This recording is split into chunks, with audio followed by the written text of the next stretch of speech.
So Tolerant and Diverse, who claims to have been a lawyer and yet never was,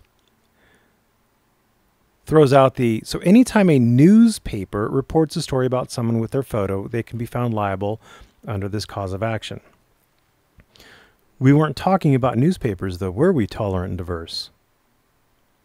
We were talking about a very specific situation where, granted, state transparency went to the DMV, not because there was anything newsworthy there, but because she wanted to make money, have a conflict, create the story. She created the story. So no. Anytime a newspaper reports on a story about someone, no. There are general exceptions. So for the general, this is kind of like appropriation, but it's not. In general, they do have a carve-out for matters of public concern or political speech. Now, what she's doing is not. What matters of public concern and political speech are, if they wanted to report on,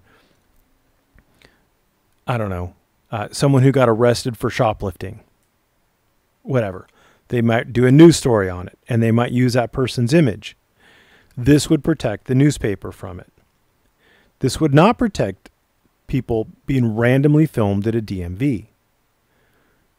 Now, would those random people sue over it? Probably not. I'm just saying that that these statutes exist, and most of these investigative journalists, in huge air quotes, aren't thinking about them.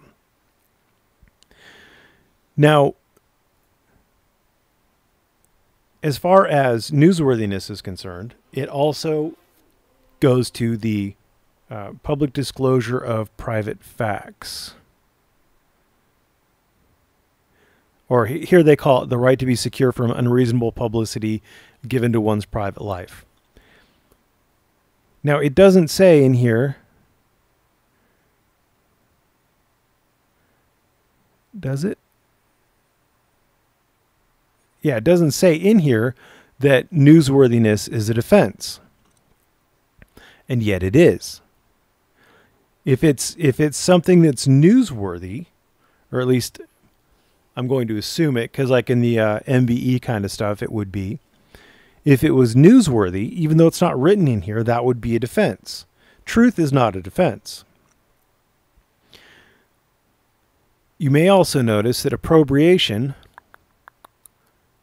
here we go, the right to be secure from an appropriation of one's name or likeness. This is in here. Now this, somebody else mentioned in another one of the comments about it has to be for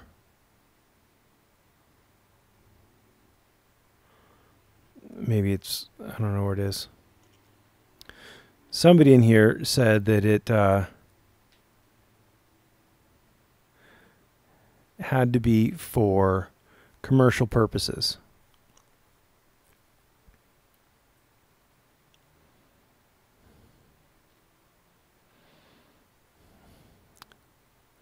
I don't know exactly in here where it is.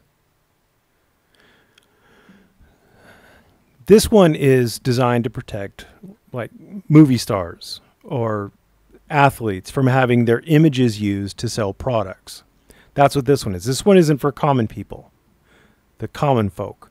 This is where they put, I don't know, Michael Jordan's face on a box of Wheaties, but they don't get his consent and they don't pay him. Then he would have an action under appropriation. Normally you wouldn't, because in this case they're using his name, his fame, his stardom, his face recognition to sell the product. In this one, they're just using your face and they're not compensating you for it, or you're not consenting to it. So there are lots of things that I haven't actually gone into on these various things, because again, what I was talking about was this situation, which is why I'm talking about that situation through the whole thing. If you can't figure that out, well, I don't know what to tell you. So yes, newsworthiness is a defense, both to 9/1/28 And it's also a defense to public disclosure of private facts. This one right here.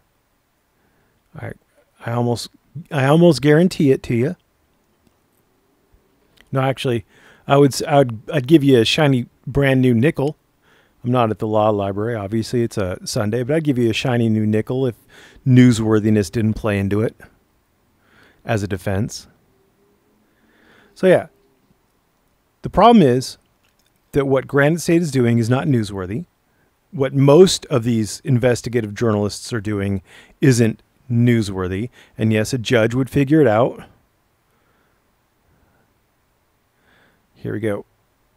See, Tolerant got that one right. So yeah, there you go.